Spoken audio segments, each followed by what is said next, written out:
Et nous retrouvons à présent notre invité au cœur de l'info. Le champ de la pensée se réduit de plus en plus. Aux États-Unis, le ministère de l'Éducation a été démantelé, une décision qui s'ajoute à l'arrêt de l'aide internationale au développement, mais aussi de Voice of America, ce réseau de diffusion internationale, ou encore les budgets alloués à la recherche. En fait, chaque semaine, le pays glisse de plus en plus dans l'obscurantisme et l'autoritarisme, et rien ne semble pouvoir l'enrayer. Nous en parlons avec Julien Labarre, qui est politologue spécialisé en communication et comportement politique. Je vous remercie beaucoup de nous accompagner ce soir, nous apporter votre éclairage. Je le disais, chaque semaine, Julien Labarre, c'est le champ de la pensée, du savoir, de la connaissance qui rétrécit aux États-Unis. Comment expliquez-vous cette ampleur en si peu de temps? Vous avez raison, ce qu'on observe, c'est un changement dramatique et très rapide qui s'opère aux États-Unis, à la fois dans les médias, à la fois dans le monde de la recherche, à la fois dans l'éducation. Comment expliquer la rapidité de ce changement?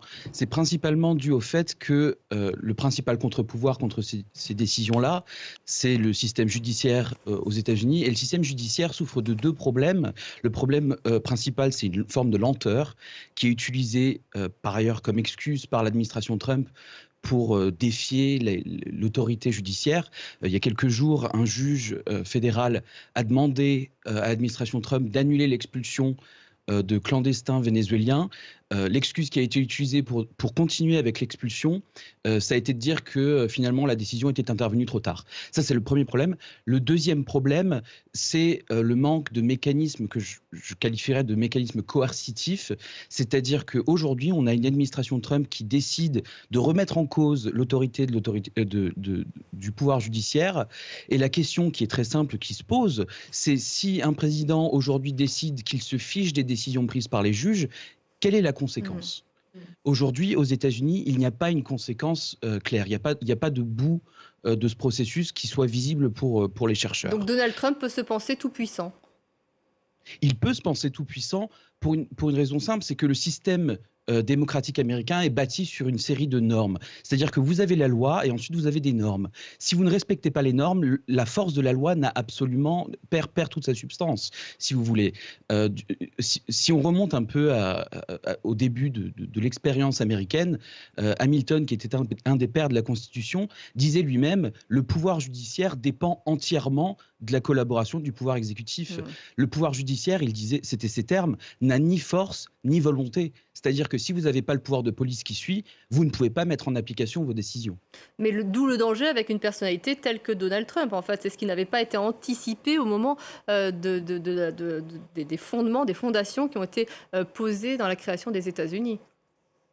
Je pense que ça a été anticipé d'une certaine façon. Les fédéralistes qui étaient en faveur de la Constitution des États-Unis avaient une peur, une phobie absolument fondamentale, c'était celle de la tyrannie. Donc ils avaient ça en tête tout à fait. C'est justement, ils ont créé ce système de séparation des pouvoirs pour éviter l'arrivée d'un démagogue comme Donald Trump. Simplement, il y a des trous dans la raquette. Mm. Le pouvoir judiciaire aux États-Unis principalement gravite autour de la Cour suprême. La Cour suprême, au début du 19e siècle, s'est saisie d'un pouvoir qui est celui de décider de la constitutionnalité des lois et des actions du président. Simplement, ce pouvoir-là n'était pas inscrit à l'origine dans la Constitution. Et donc, il n'y a pas de pouvoir de police qui est tenu de faire respecter les décisions judiciaires. Donc aujourd'hui, on se retrouve dans une forme de crise constitutionnelle sans précédent. Vous avez raison. C'est vrai que là, on a entendu notamment le président de la Cour suprême qui a rappelé à l'ordre du coup le président en lui disant non, non, attendez, vous n'avez pas le droit de destituer comme ça un juge. Là, pour revenir sur l'éducation, quand on s'attaque à l'éducation, à l'information, aux sciences, à la recherche, il y a une volonté, une démarche méthodique réfléchie de la part de Donald Trump. On se demande s'il n'y a pas un désir d'assujettir la population, de marcher vers une pensée unique. Vous avez raison. Le carburant d'une démocratie, c'est quoi? Le carburant d'une démocratie, c'est une citoyenneté qui soit éduquée et qui soit informée. Alors, dans une démocratie moderne, d'où vient l'information? Elle provient de plusieurs autorités que j'appellerais épistémiques. C'est un jargon un peu pompeux, mais enfin, ça inclut les médias, l'éducation, éventuellement, on pourrait parler de la communauté du renseignement, on pourrait parler de la communauté scientifique. Donc, vous avez besoin d'une certaine confiance dans ces institutions-là. Ce que l'administration de Trump est en train de faire, c'est d'utiliser la désinformation, la manipulation à des fins de gouvernance pour saper la confiance dans ces institutions-là. À partir du moment où vous n'avez plus de confiance dans les institutions qui sont responsables de la production d'informations, quelle est la conséquence? Les citoyens ne sont plus capables de comprendre les enjeux politiques du moment. S'ils ne comprennent pas les enjeux politiques du moment, ils ne peuvent pas y répondre. Alors, il se trouve qu'aujourd'hui, l'enjeu politique principal aux États-Unis, c'est la défense de la démocratie. Les Américains ont un déficit d'information sur ce sujet-là qui est assez important. J'ajouterais d'ailleurs, il n'y a pas simplement un déficit d'information qui est organisé, comme vous le dites, par l'administration Trump, mais il y a aussi une forme de torpeur de la société américaine, c'est-à-dire que moi, je suis, en tant que Français, je suis absolument abasourdi de voir une population qui ne réagit pas. Oui, mais il faut dire qu'il y a On- des effets d'annonce constamment. Il y a cette répétition, c'est Bien tonitruant, sûr, c'est bruyant, c'est extrêmement agressif. Et on a l'impression que ça crée effectivement une sidération tout d'un coup. C'est comme si le cerveau s'éteignait et on n'est plus capable, face à tous ces stimuli, de réagir. bien sûr, il y a une sidération, mais il y a aussi une forme de confusion. Donc, vous parlez tout à l'heure du décret qu'a pris le président Trump pour abolir, je cite, hein, abolir le département de l'éducation. Ça aussi, c'est une forme de manipulation, parce qu'en Mm. l'occurrence, le président des États-Unis n'a pas le pouvoir de dissoudre un département du gouvernement américain. Il faut Le le vote des département du gouvernement... parlementaires en principe, hein, c'est ça, même pour les autres Absolument. organisations. Absolument. Les départements du gouvernement américain sont créés par un acte du Congrès. Donc, ils ne peuvent être défaits que par un acte du Congrès. Donc, en l'occurrence, le président Trump nous parle d'un démantèlement du département de l'éducation. Dans les faits, c'est faux. Mm. Après, ce qu'il peut faire éventuellement, c'est agir sur les effectifs et sur les ressources. Là aussi, il y a des questions légales. Le principe sur lequel ils agissent, c'est une théorie juridique et politique qu'on appelle la théorie de l'exécutif unitaire. C'est-à-dire que les républicains et les gens qui gravitent autour de Trump euh, euh, croient en cette théorie que le président a une autorité suprême Mm. sur la branche exécutive. C'est-à-dire qu'il peut renvoyer ou embaucher autant d'employés fédéraux qu'il le souhaite. Ça, en l'occurrence, c'est une théorie juridique qui n'a aucun fondement. Simplement, aujourd'hui, on définance, on démantèle d'une certaine façon certains départements. Ces départements-là ont toujours une existence légale. Mais Et c'est par vrai. ailleurs, vous avez vu lors de la signature du décret, c'était un spectacle. Il a fait venir Mm. des étudiants qui étaient tous à leur bureau. Enfin, je veux dire, c'était de la Tout politique comme il l'a spectacle. fait lors de son discours devant le Congrès, effectivement, c'est vrai que ce que l'on perçoit depuis 6-7 semaines, c'est qu'il applique la loi du plus fort, hein, il terrorise, donc du coup il applique et on ne remet pas en cause ce qu'il annonce et ce qu'il dit. Nous, ce qui nous impressionne, vu d'Europe, parce que vous êtes aux États-Unis depuis presque une décennie, c'est la peur qui s'installe sur différents aspects. D'abord la peur des chercheurs qui n'osent plus communiquer et employer certains mots-clés même dans leurs échanges et dans leurs recherches. Ce sont les chercheurs, on l'a vu cette semaine, qui sont refoulés. C'est vrai qu'en principe, les chercheurs doivent pouvoir produire de la connaissance, diffuser cette connaissance. Et aujourd'hui, si la peur est là, et on voit même qu'elle est chez nos chercheurs français qui parlent des États-Unis, qui ne veulent plus intervenir, qui ne veulent plus parler parce qu'ils espèrent avoir des visas ou parce que critiquer Donald Trump devient un peu sensible pour eux. Vous avez raison. Il y a une forme d'intimidation de toutes ces institutions que je qualifiais tout à l'heure d'épistémiques. C'est-à-dire que vous avez des chercheurs qui s'autocensurent. Mm. Et je peux en Tout parler comme parce les qu'en médias. l'occurrence, moi, ça fait plusieurs mois que je m'autocensure parce qu'en l'occurrence, mes travaux de recherche portent principalement sur le populisme et sur le Trumpisme et la désinformation. Ça fait quelques mois que je pèse largement mes mots lorsque je m'exprime à la fois dans les médias, mais aussi dans mes travaux de recherche.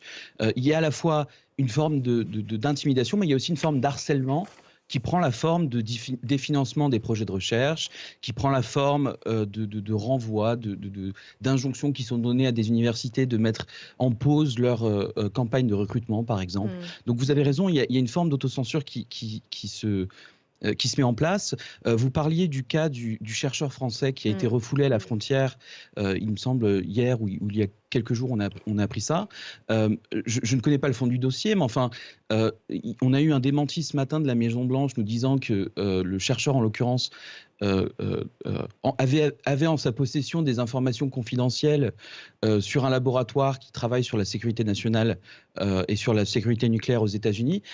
Moi, j'ai des raisons de douter de ce démenti-là, parce qu'en l'occurrence, encore une fois, ça fait des années, c'est pas nouveau, que l'administration Trump utilise la désinformation à des fins politiques. Ouais, et J.D. Vance s'en revendique d'ailleurs en disant tant que ça peut servir mon dessein, mes objectifs politiques, je raconte une belle histoire, même si elle est fausse, pour pouvoir faire peser mes arguments. L'interview arrive bientôt à son terme. Je voudrais qu'on parle des contre-pouvoirs, de la capacité d'enrayer ce qui est en train de se mettre en place. Est-ce que ce rapport de force peut venir des démocrates, des électeurs de Donald Trump eux-mêmes peut-être, qui peuvent ne plus suivre le président jusqu'au bout dans ses décisions?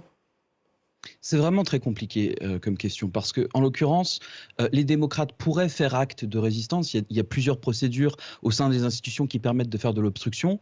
On l'a vu il y a quelques jours, les démocrates ont accordé aux républicains leur vote pour faire passer le budget. Alors, il y a eu des désaccords par rapport à savoir si c'était la bonne stratégie ou pas, s'il valait mieux avoir ce qu'on appelle en anglais un government shutdown, c'est-à-dire une fermeture du gouvernement, une fin du financement du gouvernement. Mais enfin, on voit déjà que les démocrates sont pas du tout au clair sur leur stratégie.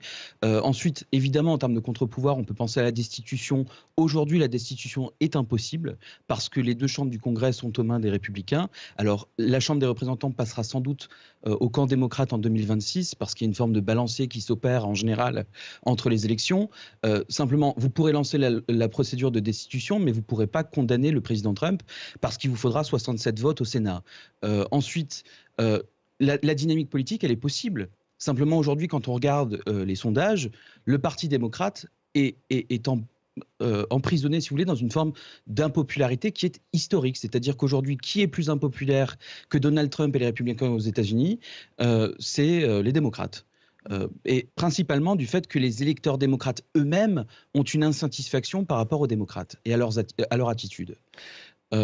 À part ça, éventuellement l'administration, ce qu'on appelle la bureaucratie fédérale aux États-Unis, mais on voit bien que l'administration Trump et par extension Elon Musk, à travers le département d'efficience gouvernementale, essaye justement de sabrer dans l'administration qui aujourd'hui représente l'un des derniers contre-pouvoirs. Julien Labarre, ce sera ma dernière question. Il y a des leçons à tirer pour nous de ce qui se joue en ce moment aux États-Unis?